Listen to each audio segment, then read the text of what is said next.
ದಯವಿಟ್ಟು 2 ಸರಿ ನೋಡಿ ಈ ಸಿನಿಮಾನ. ನಮ್ಮಲ್ಲಿ ತಿದ್ದುಪಡಿನೇ ಆಗ್ತಾ ಇಲ್ಲ, ನಮ್ಮ ನಾಯಕರಲ್ಲಿ ತಿದ್ದುಪಡಿ ಆಗ್ಬೇಕು, ಕಾನೂನಲ್ಲ. ಉಮಾಶ್ರೀ ಅಮ್ಮ ಅಂತ ಬಂದ್ರೆ ಅದೊಂದು ರಾಕ್ಷಸಿ ನಟನೆಯಲ್ಲಿ. ನಿಲ್ಬೇಕಂದ್ರೆ ನಮ್ಗೆ ಮೀಟರ್ ಬೇಕು. ಅದೇ ಇದು ಬರೀ ಒಬ್ಬ ಹೀರೋ ವಿಲನ್ನ ಕೊಲ್ಲೋದಲ್ಲ, ವಿಚಾರಗಳನ್ನ ಕೊಲ್ಲೋದೇ ಸಿನಿಮಾ. ನನಗೆ ಇನ್ನೊಂದು ತುಂಬ ಇಷ್ಟ ಆಗಿದೆ ಏನು ಗೊತ್ತಾ, ಒಂದು ಕಂಪ್ಯಾರಿಸನ್ ತರ್ತೀನಿ, ತಪ್ಪು ತಿಳ್ಕೊಬೇಡಿ. ಇವರು ಮಾರಿ ಸೆಲ್ವರಾಜ್ದು ಮಾಮನ್ನನ್ ಅಂತ ಒಂದು ಫಿಲಮ್ ಬಂತು. ಅದರಲ್ಲಿ ಇಂಟರ್ವೆಲ್ ಸೀನ್ ನಂಗೆ ತುಂಬ ಇಷ್ಟ. ಅದೇನು ಅಂದರೆ ಅವ್ರ ಅಪ್ಪನ್ನ ಕೂರಿಸ್ಬೇಕು ಅವನು ಚೇರ್ ಮೇಲೆ ಅಷ್ಟೇ. ಅವ್ನ ಕೊನೆಯಲ್ಲಿ ಕೂಡ ಅಸೆಂಬ್ಲಿಯಲ್ಲಿ ಸ್ಪೀಕರ್ ಆಗೋ ಏನೋ ಕೂರ್ತಾರೆ ಅವರು ಅಷ್ಟೇ. That is the interval. ಇದು ಎಕ್ಸಲೆಂಟ್ ಸೀನ್. ಅದ್ರಲ್ಲಿ ಆ ಟೆನ್ಷನ್ ಇದೆ ಆಯ್ತಾ.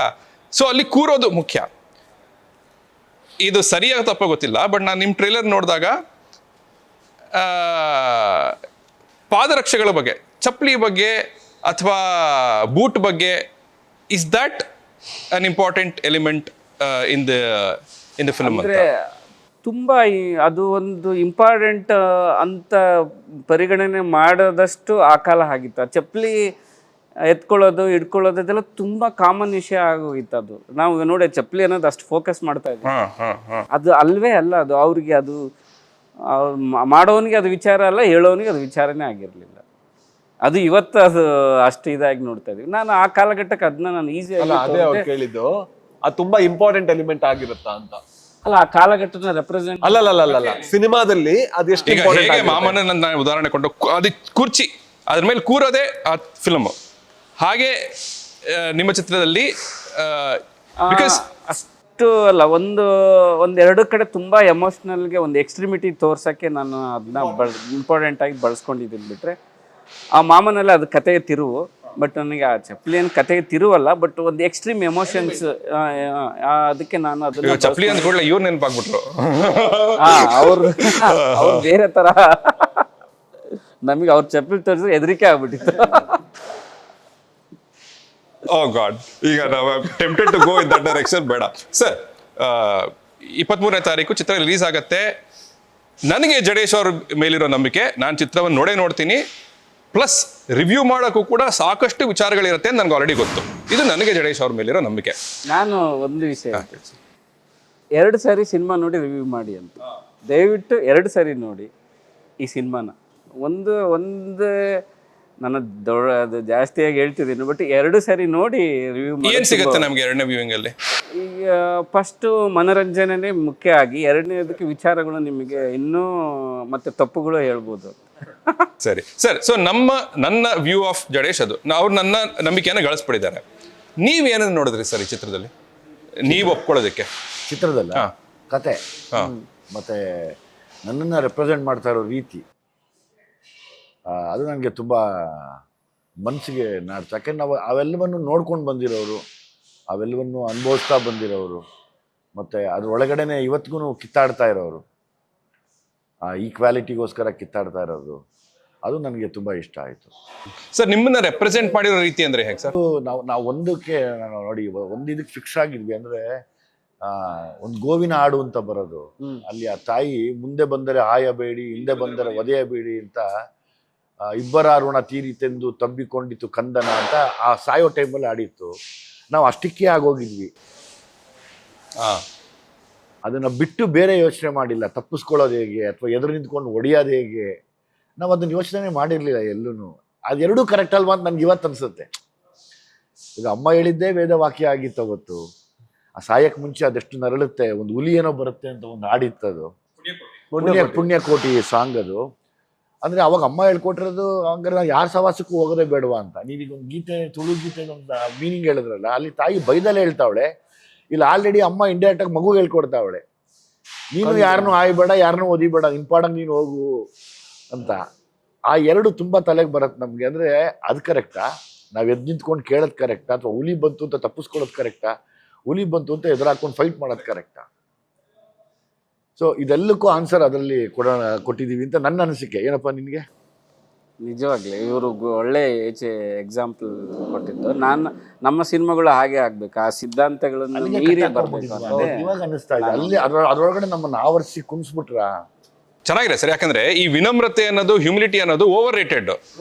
ಯಾಕಂದ್ರೆ ಯಾವಾಗ್ಲೂ ಯಾರು ಅಪ್ರೆಸರ್ ಇರ್ತಾನೋ ಅವನು ಇದನ್ನ ಹರಡ್ಸಿರೋದು, ಹಬ್ಸಿರೋದು ನನಗನ್ಸತ್ತೆ ಅಲ್ವಾ? ಅಲ್ಲ ಇದು ಯೋಚನೆ ಕರೆಕ್ಟ್ ಅನ್ಸುತ್ತಾ ಇಲ್ವಾ ಸರ್? ಈಗ ಕರೆಕ್ಟ್. ನಮ್ಮನ್ನ ಕಟ್ಟ ಹಾಕ್ಬಿಟ್ರು. ನಾನೇನಂದ್ರೆ ಅದನ್ನ ದಾಟಿ ಈ ಸಿನಿಮಾ ಮಾಡಿದ್ವಿ. ಹ್ಮ್ ಹ್ಮ್ ಹ್ಮ್ ಹ್ಮ್ ಆ ಯೋಚನೆಗೆ ಸೀಮಿತ ಆಗದೆ ನಾವು ಈ ಥರದೊಂದು ಸಿನಿಮಾ ನೋಡಿ, ಅದು ಸಮಾಜಕ್ಕೆ ಹೇಳಿದ್ರು. ಸಿನಿಮಾಗೂ ಆ ಥರದೊಂದು ಸಿದ್ಧಸೂತ್ರ ಅಳವಡ್ಕೊಂಡಿದೆ. ಅದನ್ನ ನಾವು ಮೀರಿ ಇಲ್ಲಿನೂ ಒಂದು ಪ್ರಯತ್ನ ಮಾಡಿದ್ವಿ. ಸರಿ ಸರಿ ಸರಿ ಸರಿ. ಆ, ಎದ್ದು ಬಂದು ಎದುರು ನಿಲ್ಲಕ್ಕೆ ಒಂದು ಟ್ರೈ ಮಾಡಿದ್ವಿ ನಾವು. ಹ್ಮ್ ಹ್ಮ್ ಅದು ಹೊಸ ಪ್ರಯತ್ನ. ನಿಮ್ಮ ಕನ್ಸಿಡರೇಷನ್ಸ್ ಏನಾಗಿತ್ತು ಈ ಕಥೆಯನ್ನು ಒಪ್ಕೊಳ್ಳೋದಕ್ಕೆ? ಒಂದು ಸಿನಿಮಾದಲ್ಲಿರುವಂಥ ಆಶಯ, ನಾನು ಕೂಡ ಈ ಆಶಯಕ್ಕೆ ಬದ್ಧ ಆಗಿರೋದು. ಸಮಾನತೆ ಅನ್ನೋದು ಅದು ಕೇಳೋವಂಥದ್ದು ಆಗಿರಬಾರ್ದು, ಅದು ಮೂಲಭೂತವಾದ ಇದಾಗಿರ್ಬೇಕು. ಅದಕ್ಕೆ ಹೋರಾಡಬೇಕು ಅನ್ನೋದೇ ನೋವಾಗುವಂಥ ವಿಚಾರ. ಸಮಾನತೆ ಅನ್ನೋದು ಅದೊಂದು ನಮ್ಮ ಸಂವಿಧಾನನೇ ಅದನ್ನೇ ಸಾರುವಂಥದ್ದು. ಅಂದ್ರೆ ಒಂದು ಆಶಯ, ಅದ್ರ ಜೊತೆಗೆ ಬಟ್ ಸೃಷ್ಟಿಯಲ್ಲೇ ಸಮಾನತೆ ಇಸ್ ನಾಟ್ ಪಾಸಿಬಲ್ ಅನ್ನೋ ಸೃಷ್ಟಿಯಲ್ಲಿ ಸಮಾನತೆ ಸಾಧ್ಯ ಇಲ್ಲ ಅದು. ಬಟ್ ನಾವು ಪ್ರಾಣಿಗಳಾಗೂ ಉಳ್ಕೊಂಡಿಲ್ಲ. ಹಾಗಾಗಿ ಐ ಥಿಂಕ್ ಅಂದ್ರೆ ಏನಾಗಿದೆ, ಸಮಾನತೆ ದೊಡ್ಡದು. ಅಟ್ಲೀಸ್ಟ್ ಒಂದು ಎಲ್ಲದನ್ನು ಸಹಿಷ್ಣುತೆ ಅಂತಾದ್ರೂ ಬೇಕಲ್ವಾ? ಸಮಾನತೆ ಇಲ್ಲ ಬೆಳೆದಾಗ ಬರುವಂತದ್ದು, ಸಹಿಷ್ಣುತೆ ಅನ್ನೋದಾದ್ರೂ ಇರ್ಬೇಕಲ್ವಾ? ಅದು ಅಟ್ಲೀಸ್ಟ್ ಸೃಷ್ಟಿಯಲ್ಲಿ ತುಂಬಾ ಇದೆ. ಅಗತ್ಯ ಇಲ್ಲದೆ ಏನು ಎಲ್ಲಿ ಮಾಡಲ್ಲ. ಇದು ಹಂಗಲ್ಲ, ನಾವು ಜಸ್ಟ್ ದೊಡ್ಡವರು ಅಂತ ತೋರಿಸ್ಕೊಳ್ಳೋದಕ್ಕೋಸ್ಕರ ಬೇರೆ ಬೇರೆ ಬಣ್ಣ ಹಾಕಿ ನಾವು ಅವ್ರನ್ನ ಒದಿಯೋದು, ತುಳಿಯೋದು, ಅಥವಾ ನಮ್ಮನ್ನ ನಾವು ಅದರಿಂದ ದೊಡ್ಡವರನ್ನಾಗಿ ಮಾಡಿಸ್ಕೊಳ್ಳೋದು. ಬಟ್ ಇದು ದೊಡ್ಡ ಅಂದ್ರೆ ಇಡೀ ಸಮಾಜದಿಂದ ಸಮಾಜಕ್ಕೆ ಒಂದು ದೊಡ್ಡ ಬರೆಯಾಗಿ ಉಳ್ಕೊಂಡ್ಬಿಡುತ್ತೆ. ಅದರಿಂದ ಹೊರಗೆ ಬರಕ್ ಆಗಲ್ಲ ಯಾವತ್ತೂ ಕೂಡ. ಹಾಗಾಗಿ ಈ ಸಿನಿಮಾದ ಆಶಯ ತುಂಬಾ ಇಂಪಾರ್ಟೆಂಟ್ ಆಯ್ತು ಒಂದು. ಅಂಡ್ ಅದ್ರ ಜೊತೆಗೆ ಪಾತ್ರ ಪೋಷಣೆ. ತುಂಬಾ ಸಲ ಏನಾಗುತ್ತೆ, ಈ ಕಮರ್ಷಿಯಲ್ ಸಿನಿಮಾಗಳಲ್ಲಿ ತುಂಬಾ ಕಟ್ಟುಪಾಡುಗಳು ಇದ್ದು ಬಿಡುತ್ತೆ ಸರ್ ಹೇಳ್ದಂಗೆ. ಸೊ ಆ ಕಟ್ಟುಪಾಡುಗಳ ಹೊರತಾಗಿ ಕೂಡ ಇದ್ರಲ್ಲಿ ತುಂಬಾ ಜನ ಆಕ್ಟರ್ಸ್ ಇದ್ದಾರೆ, ಎಲ್ರಿಗೂ ಪಾತ್ರಗಳಿದೆ. ಜಹಾಂಗೀರ್ ಅವರಿದ್ದಾರೆ, ರಚಿತಾ ಅವರಿದ್ದಾರೆ, ಭಾವನಾ ಅವರಿದ್ದಾರೆ, ಅಚ್ಯುತಣ್ಣ ಇದ್ದಾರೆ, ಶಿಶಿರ್ ಬೈಕಾಡಿ ಇದ್ದಾರೆ, ದೇಶಪಾಂಡೆ ಇದ್ದಾರೆ, ವಿತನ್ಯ ಇದ್ದಾರೆ, ಸೊ ಸಂಪತ್ ಮೈತ್ರೇಯ ಇದ್ದಾರೆ, ಮಿತ್ರ ಅವರಿದ್ದಾರೆ, ಅವಿನಾಶ್ ಸರ್ ಇದ್ದಾರೆ. ನೋಡಿ ಇಷ್ಟು, ಶರತ್ ಲೋಹಿತಾಶ್ ಅವರು, ಉಮಾಶ್ರೀ ಮ್ಯಾಮ್ ಇದ್ದಾರೆ. ಎಲ್ಲರೂ ಕೂಡ ಆ ಪಾತ್ರವಾಗಿ ಒಂದು ಪೋಷಿಸುವಂತಹ ಒಂದು ರೋಲ್ ಅನ್ನು ಪಡ್ಕೊಂಡಿದ್ದಾರೆ. ಸೊ ಅದರಿಂದಾಗಿ ಒಂದು ಕಮರ್ಷಿಯಲ್ ಸಿನಿಮಾಗಳಲ್ಲಿ ನಾವು ಇದನ್ನೆಲ್ಲ ಎಕ್ಸ್ಪೆಕ್ಟ್ ಮಾಡೋದು ಸ್ವಲ್ಪ ಕಷ್ಟ ಅನ್ನುವಂತ ಇದ್ರಲ್ಲಿ ಪಾತ್ರ ಪೋಷಣೆಯು ಬಹಳ ಚೆನ್ನಾಗಿತ್ತು, ನನ್ನ ಪಾತ್ರವನ್ನು ಸೇರಿಸಿ. ಸೊ ಹಾಗಾಗಿ ನಾನು ಪ್ಲಸ್ ಇವ್ರು ನಿಮ್ಮನ್ನ ಬ್ಲಾಕ್ ಮೇಲ್ ಮಾಡಿದ್ರು. ಯಾವಾಗ್ಲೂ ನಮ್ಗೆ ಒಂದು ರೈಟ್ ಇದೆ, ಕಾನೂನಲ್ಲಿ ತಿದ್ದುಪಡಿ ಅನ್ನೋದು ನಡೀತಾ ಇದೆ. ನಮ್ಮಲ್ಲಿ ತಿದ್ದುಪಡಿನೇ ಆಗ್ತಾ ಇಲ್ಲ. ನಮ್ಮ ನಾಯಕರಲ್ಲಿ ತಿದ್ದುಪಡಿ ಆಗ್ಬೇಕು, ಕಾನೂನಲ್ಲ. ಇವರ ಲುಕ್ ಅನ್ನ ಹೇಗೆ ಡಿಸೈನ್ ಮಾಡಿದ್ರಿ ಸರ್? ಅದಕ್ಕೆ ಮೂಲ ಅವ್ರವ್ರ ಪಾತ್ರಗಳನ್ನ ತುಂಬ ಹುಡುಕಿದ್ರು. ನಾನು ಈ ಕತೆ ಎಲ್ಲ ಹೇಳಿದ್ಮೇಲೆ ನನಗೆ ಒಂದು ಏಜ್ ಪಾತ್ರ ಅನ್ನೋದು ಫಿಕ್ಸ್ ಆಯಿತು. ಗ್ರೇ ಹೇರ್ ಇರಬೇಕು, ಅದಕ್ಕೆ ಒಪ್ಪಿದ್ದೆ. ಬಟ್ ಜುಟ್ಟು ಬಿಡೋಣ, ಅದು ಬೇರೆ ಥರ ಇರುತ್ತೆ ಅಂತ ಸಾರನೇ ಅದು ನಿರ್ಧಾರ ಮಾಡಿ ಆ ಹೇರ್ಸ್ ಬಿಟ್ಟು ಅದಕ್ಕೊಂದು ಅವರು ಇದು ಮಾಡಿದರು. ನನಗೆ ಕೂದಲ ಇರಬೇಕು ಸರ್, ಒಂದು ಖಡಕ್ಕಾಗಿ ಕಾಣಬೇಕು ಅಂದಾಗ ಅವರು ಯಾರು ವಿಗ್ ಚೆನ್ನಾಗಿ ಮಾಡ್ತಾರೆ ಅಂತ ಆ ಟೀಮ್ನ ಕರೆಸಿ ಅವ್ರ ಜೊತೆ ಒಂದು ಮಾತುಕತೆ ಮಾಡಿ, ಸೊ ಆ ಮೆಚುರಿಟಿನೂ ಇರಬೇಕು. ಕೂದಲ ಅಂದ ತಕ್ಷಣ ಹೀಗೆ ಹಾಕಿದೆ, ಅದು ಒಂದು ಒಳ್ಳೆ ಡಿಸೈನ್ ಮಾಡಿದೆ. ಒಬ್ಬ ಕೂದಲ ಹೋಗ್ತಾ ಇರೋ ಒಂದು ಸ್ಟೇಜ್ ಅಂದ ಈ ಕಡೆ ಒಂದು ಗ್ಯಾಪು, ಆ ಒಂದು ಸ್ಟೇಜ್ನ ನಾವು ಅದನ್ನ ಕ್ರಿಯೇಟ್ ಮಾಡಿ ಅದನ್ನು ಅದಕ್ಕೆ ಅಂದರೆ ಈ ಹೀರೋ ಅಪಿಯರೆನ್ಸು, ಆ ಕ್ಯಾರೆಕ್ಟರ್ ಲುಕ್ಕಿಗೆ ಇವರು ತುಂಬ ಅದಕ್ಕೆ ಒದ್ದಾಡಿದ್ರು. ರಾಜು ಸರ್ನು ಅದಕ್ಕೆ ಇದು ಮಾಡಿದ್ರು. ನಿಮ್ ಲುಕ್ ನೀವೇ ಡಿಸೈನ್ ಮಾಡಿದ್ರಾ? ಇಲ್ಲ, ಅಂದ್ರೆ ನಾನು ಕೇಳಿದೆ, ವಿಗ್ ಬೇಕಂದಾಗ ಚರ್ಚೆಗಳು ಆಯ್ತು. ಬಿಕಾಸ್ ನಾನು ಅವ್ರಿಗೆ ಟೋಬಿ ಸಮಯದಲ್ಲಿ ಹೇಳಿದ್ದೆ, ಟೋಬಿ ಟ್ರೇಲರ್ ನೋಡ್ತಾ ಇತ್ತು, ನಾನು ಅವ್ರು ಫಸ್ಟ್ ಹೇಳಿದ್ದೆ, ಅದು ನಮ್ಮ ತಾಯಿ ಫಸ್ಟ್ ಹೇಳಿದ್ದೆ ವಿಗ್ ಚೆನ್ನಾಗಿ ಕೊಟ್ಟಿದ್ದಾರೆ ರಾಜ್ಗೆ ಅಂತ. ಆವಾಗ ಅವ್ರು ಹೇಳಿದ್ರು ಇಲ್ಲ ಇದಕ್ಕೆ ಸರಿಯಾಗಿ ಮಾಡಿದವ್ರು ಇದ್ದಾರೆ, ಅವ್ರನ್ನ ಕರ್ಕೊಂಡ್ಬಂದ್ರೆ ಸರಿಯಾಗಿ. ಇದ್ರಲ್ಲೂ ಹಾಗೆ ಮಾಡಿದ್ವಿ. ಅವ್ರು ವಿಗ್ ಬೇಕು ಅಂದ್ರೆ ಒಳ್ಳೆ ಆರ್ಟಿಸ್ಟ್ನೇ ಕರ್ಸ್ಬೇಕು. ಇಲ್ಲಾಂದ್ರೆ ಅದು ಏನಾದ್ರೆ ಪರ್ಫಾರ್ಮೆನ್ಸೇ ಕಾಣಿಸಲ್ಲ, ಏನೋ ಅದೇ ಪ್ಯಾಚಿ ಕಾಣಿಸ್ತಾ ಇರುತ್ತೆ ಅಂತ. ಆಮೇಲೆ ಅವರಿಗೂ ಕೂಡ ಅದ್ರನ್ನ ಅರ್ಥ ಆದಾಗ ಅದು ಎಷ್ಟು ಇಂಪಾರ್ಟೆಂಟ್ ಅಂತ ಆಮೇಲೆ ಅವ್ರನ್ನೇ ಕರ್ಸಿ ಆಮೇಲೆ ಅವ್ರು ಲುಕ್ ಡಿಸೈನ್ ಮಾಡಿದ್ರು, ರೋನಕ್ ಝೇವಿಯರ್ ಅಂತ. ಅದು ಬಹಳ ತುಂಬಾ ವರ್ಕ್ ಅದು ಆಕ್ಚುಲಿ. ಯಾಕೆ ಅಂತಂದ್ರೆ ಇವಾಗ ವಿಗ್ ಹಾಕಿದ ತಕ್ಷಣ ಮುಗಿದಿಲ್ಲ, ಅದು ಇಡೀ ಮೂವಿ CG ಟಚ್ ಕೊಡ್ಬೇಕು ಇಬ್ರಿಗೆ. ನಮ್ಗೆ ಅದಕ್ಕೂ ಒಂದು ಬಡ್ಜೆಟ್ ಇದೆ, ಅಂದ್ರೆ ಅದು ಫ್ರೇಮ್ ಲೆಕ್ಕ ಅದ್ರದ್ದು ಒಂದು ಬೇರೆ. ಅಂದರೆ ಅದು ಕಾಸ್ಟ್ಲಿ ಆರ್ಟ್, ಅದಕ್ಕೆ ಮೂವಿ ಕಾಸ್ಟ್ಲಿ ಆರ್ಟ್. ಕೂದಲ ಸುಮ್ಮನೆ ಒಂದು ವಿಗ್ ಇಟ್ಟರೆ ಮುಗೀತಂತಲ್ಲ, ಪ್ರತಿ ಫೇಸಿಗೆ ನಾವು ಇಡೀ ಸಿನಿಮಾ ನಾನು ಫೇಸ್ ಟಚ್ ಕೊಟ್ಟಿದ್ದಾಯಿತು. ಸೊ ಅವಾಗ ಆ ಫಿನಿಶಿಂಗ್ ಸಿಗುತ್ತೆ. ಸೊ ಅದಕ್ಕೆ ಪ್ರೊಡಕ್ಷನ್ಗೂ ಕ್ರೆಡಿಟ್ ಹೋಗುತ್ತೆ. ಸರ್ ನನಗೆ ಗೋಯಿಂಗ್ ಬ್ಯಾಕ್ ಟು ಯುವರ್ ಪ್ಲೇಫುಲ್ನೆಸ್, ಎರಡರ ಬಗ್ಗೆ ಹೇಳಿ ಸರ್. ಎಕ್ಸ್ಟ್ರೀಮ್ಸ್ ಅಂತ ನನಗೆ ಅನ್ಸುತ್ತೆ. ಒಂದು, ಈ ಜಹಾಂಗೀರ್ ಅವ್ರ ಜೊತೆ ಒಂದು ಕಾಮಿಡಿ ಸೀನ್ಗಳಿವೆ, ಅದನ್ನ ಎಷ್ಟು ಎಂಜಾಯ್ ಮಾಡ್ತೀರಿ ನೀವು ಅಂತ ಒಂದು. ಇನ್ನೊಂದು ಕಡೆ ಅವ್ರ ಜೊತೆನೂ ಸ್ವಲ್ಪ ಹ್ಯೂಮರಸ್ ಸೀನ್ಸ್ ಇರ್ಬೋದು, ಬಟ್ ಉಮಾಶ್ರೀ ಅವ್ರ ಜೊತೆ ಸ್ವಲ್ಪ ಎಮೋಷನಲ್ ಸೀನ್ಸ್ ಇದ್ದ ಹಾಗಿದೆ.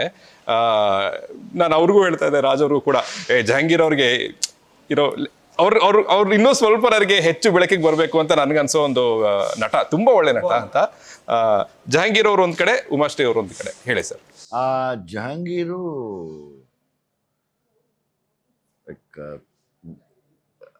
ಜೀವನನ ಆರ್ಟ್ಗೋಸ್ಕರನೇ ಇಟ್ಕೊಂಡಿದ್ದಾರೆ. ತಮ್ಮ ಜೀವನನ ಅದಕ್ಕೆ ಮುಡುಪಾಗಿಟ್ಬಿಟ್ಟಿದ್ದಾರೆ. ಆ ಮನುಷ್ಯ ಬದುಕೋ ರೀತಿನೇ ವ್ಯತ್ಯಾಸ, ನಮ್ಮ ಥರ ಇಲ್ಲ.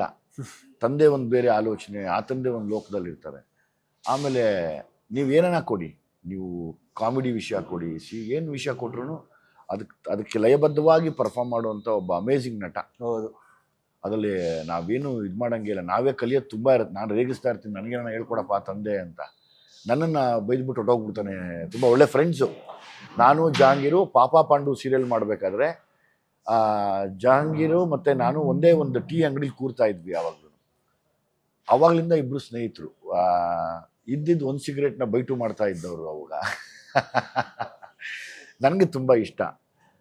ಉಮಾಶ್ರೀ ಅಮ್ಮ ಅಂತ ಬಂದರೆ ಅದೊಂದು ರಾಕ್ಷಸಿ ನಟನೆಯಲ್ಲಿ. ನಿಲ್ಲಬೇಕಂದ್ರೆ ನಮಗೆ ಮೀಟ್ರ್ ಬೇಕು. ತುಂಬ ತುಂಬ ಮೀಟ್ರ್ ಬೇಕು. ಒಂದು ಚೂರು ಹೆಚ್ಚು ಕಡಿಮೆ ಆದರೆ ಮೀಟ್ರ್ ಆ ಕಡೆ ಈ ಕಡೆ ಹೋದರೆ ಬೇರೆ ಕಡೆ ಹೋಗ್ಬಿಡತ್ತೆ ನಮ್ಮ ಮೀಟ್ರು. ಸೊ ಹಂಗಾಗಿ ತುಂಬ ಏನು ಹೇಳ್ತೀವಿ, ತುಂಬ ಹುಷಾರಾಗಿ ನಿಂತ್ಕೊಂಡು ಪರ್ಫಾರ್ಮ್ ಮಾಡ್ತೀವಿ. ಎನಿ ಟೈಮು ಹೊಡಿತಾರೆ. ಅಂದರೆ ಅವ್ರ ಪರ್ಫಾರ್ಮೆನ್ಸ್ ಹಂಗಿರುತ್ತೆ. ಅದನ್ನು ಬಿಟ್ಟು ನನ್ನ ಮತ್ತು ಆಕೆಯ ಒಂದು ಒಳಗಿನ ಬಾಂಧವ್ಯ, ನಾನು ಇವತ್ತಿಗೂ ಅವ್ರು ನನ್ನ ತಾಯಿ ಥರ ನೋಡ್ತೀನಿ, ನನ್ನನ್ನು ಅವ್ರ ಮಗದ ಥರ ನೋಡ್ತಾರೆ. ಹಂಗಾಗಿ ನಮ್ಮದು ರ್ಯಾಪೋ ಚೆನ್ನಾಗಿ ಮ್ಯಾಚ್ ಆಗಿದೆ. ನಿಮಗೆ ಶರತ್ ಅವ್ರ ಜೊತೆ, ಅವಿನಾಶ್ ಅವ್ರ ಜೊತೆ ಹೆಚ್ಚು ಸೀನ್ಸ್ ಇದೆಯಾ? ಅವಿನಾಶ್ ಅವ್ರ ಜೊತೆ ಇತ್ತು, ಶರತ್ ಅವ್ರ ಜೊತೆ ಇರಲಿಲ್ಲ. ನನಗಿದೆ ಶರತ್ ಅವ್ರ ಜೊತೆ ಅವರಿಗಿತ್ತು. ಆ್ಯಂಡ್ ನನಗೆ ವಿಜಯ್ ಸರ್ ಜೊತೆ, ರಿತನ್ನ ಜೊತೆ ಜಾಸ್ತಿ ಇತ್ತು ಅನ್ಸುತ್ತೆ ಅಲ್ವಾ? ಹೌದು, ರಚಿತಾ ಅವ್ರ ಜೊತೆ. ಯಾವ್ದಾದ್ರು ನಿಮ್ಮ ಆಕ್ಟಿಂಗ್ ಅಲ್ಲಿ ಯಾವ್ದಾದ್ರು ಒಂದು ಹೊಸ ಭಾಗವನ್ನ ಮುಟ್ಟೋದಕ್ಕೆ ಅವಕಾಶ ಸಿಗ್ತಾ? ಇದ್ರಲ್ಲ ಎಲ್ಲದೂ ಹೊಸದೇ ಇದ್ರೆ. ನಾ ಇಲ್ಲಿ ತನಕ ಮಾಡಿಲ್ಲ ಈ ಥರದ್ರನ್ನ. ನಾ ಮಾಡಿಲ್ಲ ಇಲ್ಲಿ ತನಕದ್ರನ್ನ. ಒಂದು ಡೈಲಾಗ್, ಇಷ್ಟಿಷ್ಟು ಡೈಲಾಗ್ಗಳು, ಅದನ್ನ ಹೇಳ್ಬೇಕಾದ್ರೆ ಒಂದು ರಿದಮ್ ಇರಬೇಕು. ಸೊ ಅದ್ ಮಾಡಿಲ್ಲ. ಭಾಷೆ ನಾ ಮಾಡಿಲ್ಲ, ಬಾಡಿ ಲ್ಯಾಂಗ್ವೇಜ್ ನಾ ಮಾಡಿಲ್ಲ. ಅಂಡ್ ಈ ತರ ನಾನು ಯಾರು ಮೆರ್ಸಿಲ್ಲ ಒಂದು ರೋಲಲ್ಲಿ. ಆ ಪಾತ್ರಕ್ಕೆ ಅದು ಅಗತ್ಯ ಇತ್ತು. ಸೊ ಹಾಗಾಗಿ ಎಲ್ಲದೂ ಹೊಸದೇ ನನ್ಗೆ. ಇಲ್ಲ, ಅದು ಚೆನ್ನಾಗಿದೆ ಸೀನು. ನಿಮ್ಮ ಪಾತ್ರ ಬೇಸಿಕ್ಲಿ ಪೊಲೀಸ್ ಜೀಪ್ ಮೇಲೆ ಎಷ್ಟು ಚೆನ್ನಾಗಿದೆ ಅಂದ್ರೆ, ಆಚಾರ ವಿಚಾರ ಇರುತ್ತೆ, ಹಣೆ ಬರಹ ಇದೆ, ಮಳೆ ಪ್ರಕೃತಿ ಇದೆ, ನಿಂದು ಯಾವುದೋ ಹೊಸದು ಕಾನೂನು ಪ್ರಕಾರ. ತುಂಬ ಹೌ ಡಿಡ್ ಯು ಎಂಜಾಯ್ ಆ ರೀತಿಯ ಡೈಲಾಗ್ಸ್? ನೀವು ಮುಂಚೆ ನೀವು ಬರೆಯೋದು ಇಲ್ಲ ಆ ರೀತಿಯ ಒಂದು ಪಂಚಿ ಡೈಲಾಗ್ಸ್. ಸೊ ನಿಮ್ಮ ಬಾಯಿಂದ ಬಂದಾಗ ಅದು ಹೇಗಿತ್ತು ನಿಮಗೆ? ನನಗೇನಿತ್ತು ಅಂದ್ರೆ, ಅದು ಅವ್ನು ಮಾತಾಡೋದು ಆತರ ಅಂತ ನನಗೆ ಅನ್ಸ್ಬೇಕಿತ್ತು. ನಾನ್ ಕನ್ವಿನ್ಸ್ ಆಗ್ಬೇಕಲ್ಲ ಫಸ್ಟ್. ಹಾಗಾಗಿ ಯಾವಾಗ್ಲೂ ಅವ್ರ ಜೊತೆ ಒಂದು ಹೋರಾಟ ಇದ್ದೇ ಇತ್ತು. ಬಟ್ ಅದು ನನಗೆ ಗೊತ್ತು, ಅದಕ್ಕೆ ಬೇಕು ಅಂತ. ಈ ಪಾತ್ರಕ್ಕೆ ಅದು ಬೇಕು. ಅವ್ನು ಮಾತಾಡ್ಬೇಕಾದ್ರೆ ರಿದಮ್ ಎಲ್ಲ ಬೇಕು. ಅಂದ್ರೆ ನನಗೆ ಬರಲ್ಲ ಅನ್ನೋ ಕಾರಣಕ್ಕೆ ನಾನು ಮುಚ್ಚೋದಲ್ಲ.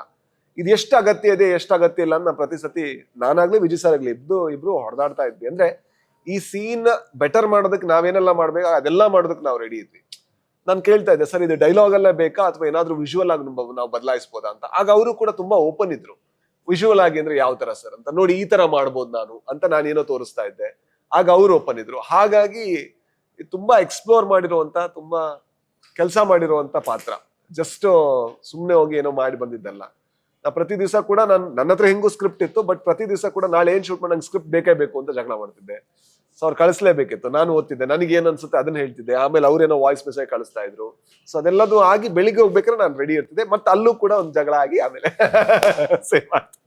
ನೀವು ಈ ರೀತಿಯ ಒಂದು ಚಿತ್ರಗಳನ್ನು ಮಾಡಿದಾಗ ನಿಮ್ಮದೇ ನಿರ್ದೇಶನ ಚಿತ್ರ ಅಂದ್ರೆ ಅದು ಬೇರೆನೆ ವಿಚಾರ ಬಿಡಿ. ಇಲ್ಲಿ ನೀವು ಒಬ್ಬ ನಟ ಅಂತ ಬಂದಾಗ, but you are also the hero and ಇದರಲ್ಲಿ ಎರಡು ಫೇಸ್ ಇದೆ. ಬಟ್ ಸ್ಟಿಲ್ ಇದು ದುನಿಯಾ ವಿಜಯ್ ಅವರ ಚಿತ್ರ ಅಂತ ನಾವು ನೋಡಿದಾಗ ನಿಮ್ಮ ಆಲೋಚನೆಗಳು ಪಾತ್ರದ ಬಗ್ಗೆ ಹೆಚ್ಚಿರತ್ತಾ ಅಥವಾ ಓವರ್ ಆಲ್ ಚಿತ್ರ ಇದನ್ನ ಹೆಂಗೆ ನಾವು ಮೌಂಟ್ ಮಾಡಬೇಕು, ಇದನ್ನ ಹೆಂಗೆ ನಾವು ಮಾರ್ಕೆಟಲ್ಲಿ ನಿಲ್ಲಿಸಬೇಕು, ಆ ಥರ ಆಲೋಚನೆಗಳಿರ್ತಾ? ಎರಡೂ ಇರುತ್ತೆ ಸರ್.